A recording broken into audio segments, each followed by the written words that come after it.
నమస్తే రమగారు. నమస్తే జయ. రమగారు, శ్రావణ మాసంలో 4 సోమవారాలు, 4 శనివారాలు చాలా ప్రత్యేకంగా మనం పూజా విధానం పాటిస్తూ ఉంటాం కదా! ఏం చేయాలి? ఎలాంటి విధానాలు పాటించాలి రమగారు? దేశమంతా అంటే తెలుగు వాళ్ళంతా చేస్తారో చేయరో తెలియదు జయ. శ్రావణ శనివారాలు విశేషమని కొందరిళ్లలో చేసుకుంటారు.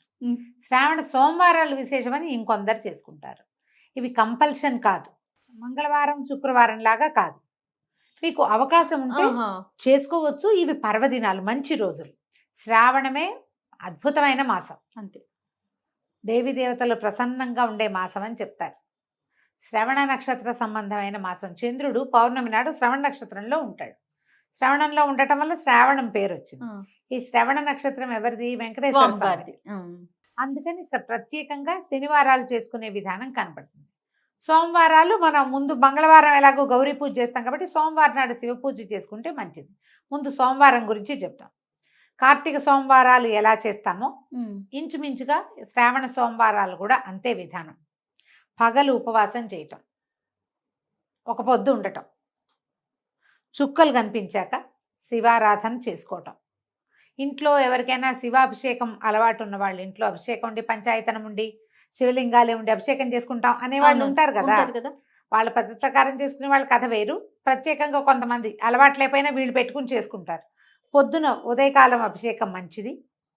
పగలు ఉపవాసం చేసుకోవటం, సాయంకాలం చుక్కలు కనపడ్డాక అప్పుడు ప్రదోషకాల అర్చన చాలా విశేషం శివుడికి. ఓకే. ఈ ప్రదోషకాలంలో సాయంకాలం వెళ్ళి శివాలయానికి వెళ్ళి శివుడిని దర్శనం చేసుకుని శివాలయంలో ఒక దీపం వెలిగించి వచ్చి ఇంటికి వచ్చి భోజనం చేయొచ్చు. ఒక పొద్దు నియమం. ఓకే, అంతే. ఇదే పద్ధతి. ఈ శివారాధన ఇంట్లోనే శివారాధన చేసుకుంటాం. ఒక పొద్దు ఉండలేము అలాంటి వాళ్ళు, ప్రెగ్నెంట్ లేడీసు, చంటి పిల్లల తల్లులు, పెద్దవాళ్ళు, డయాబెటీస్ ఉన్నవాళ్ళు, మీరు ఆరాధన అయినా చేసుకోండి. శివారాధనకి ఈ రోజు మంచిది.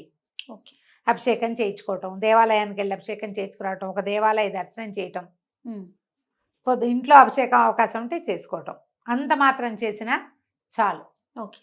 మీరు బాగా సాంగంగా చేయదలుచుకుంటే నేను చెప్పినట్టుగా పగలు ఉపవాసము, సాయంకాలం భోజనము చేసుకోవచ్చు. ప్రదోషకాల శివార్చన చాలా విశేషమైంది. ఏ శివాలయానికైనా వెళ్ళి అర్చనకు డబ్బులు కట్టి అర్చన చేయించుకోండి. లింగాభిషేకం చేస్తే, అభిషేకం లేదు సాయంకాలం అర్చనే చేస్తారు, దర్శనం చేసి రండి, అదైనా మంచిదే. మీకు అవకాశం ఉన్న వాళ్ళు ఇలా చేసుకోవచ్చు.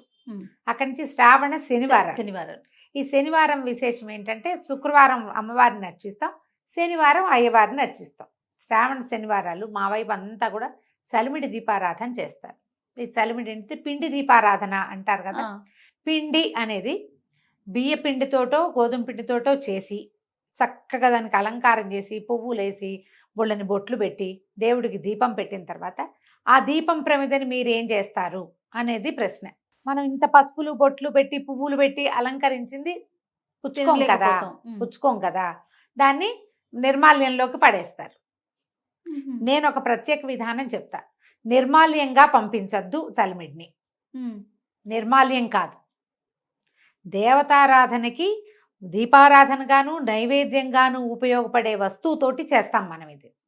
అదేంటి చేయటం? బెల్లం, బియ్యపిండిలో కుదిరితే కాసిన పాలు చుక్కపోసి అంత నెయ్యి వేసి మీరు దంచితే చక్కగా చలిమిడి తయారవుతుంది. ఇవి మనం పాకం చలిమిడి చేయక్కర్లా, పచ్చి చలిమిడే చేసుకోవాలి. అది గట్టిగా చేసుకోవాలి. పచ్చి చలిమిడి చేసుకుని దాన్ని ఒకవేళ మీరు 5 దీపాలు పెట్టదలుచుకుంటే 5 ప్రమిదలు చేసుకోండి. 5 ప్రమిదలు చేయండి. కాదు ఒకటే ప్రమిద చేస్తానంటే మొత్తం చలిమిడిని ఒక్క ప్రమిదగానే చేసుకోండి. అందులో ఆవు నెయ్యి పోసి చక్కగా శుభ్రంగా చేయండి. ఎలా పడితే అలాగా, ఏ పళ్ళెంలో పడితే ఆ పళ్ళెంలో పెట్టకండి. మీరు దేవతార్చనకి ఉపయోగించే పాత్రలోనే చేసుకోండి.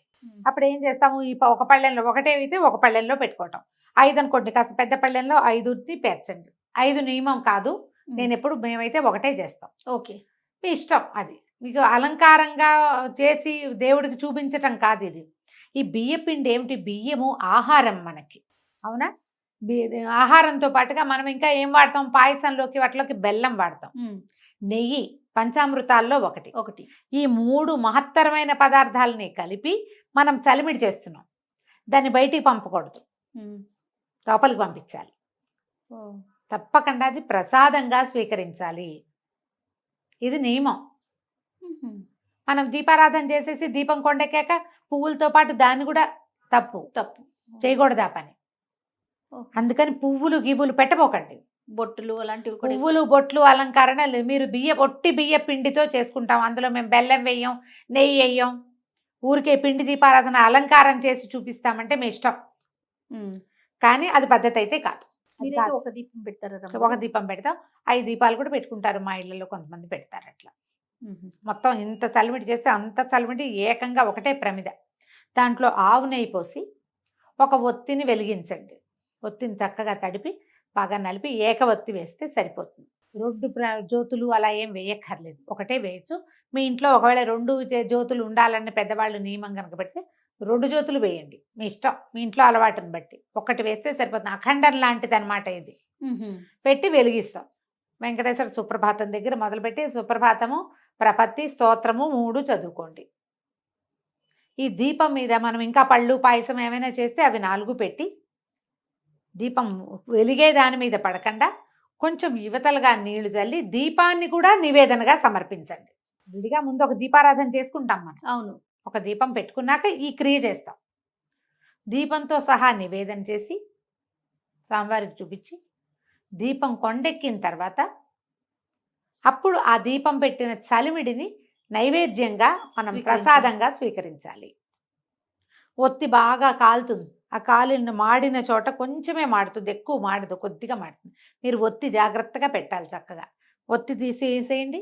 అసలు శ్రావణ మంగళవారం నోళ్ళైతే ఒత్తి కూడా మింగేయాలని చెప్తారు, ఒత్తి పారేయకూడదని. ఆహా.